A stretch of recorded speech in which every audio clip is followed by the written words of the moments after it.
रुस्तम गुज्जर पहला बॉल लिए, पहला बॉल और वो शॉट आमिर फौजी कैच थामते या नहीं, कैच थामेंगे और आउट हो जाएंगे हमजा खान जदून।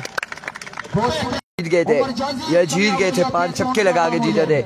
आप चले गए थे इस बार और तो वो शॉट आपकी बार What a catch! What a catch! Oh my goodness! एक शानदार कैच यहाँ पर थामा शाका ने, शानदार कैच थामा और उमर जैजी को भेजा पवेलियन। एक और बड़ा नुकसान, एक और बड़ा धचका बुट्री की टीम को यहाँ पर लगा है।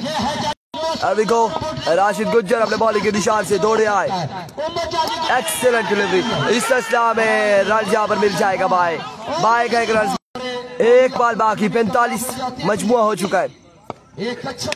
फुल टॉस और अब की बार रन यहाँ पर मिलेगा एक ही, बिल्कुल एक।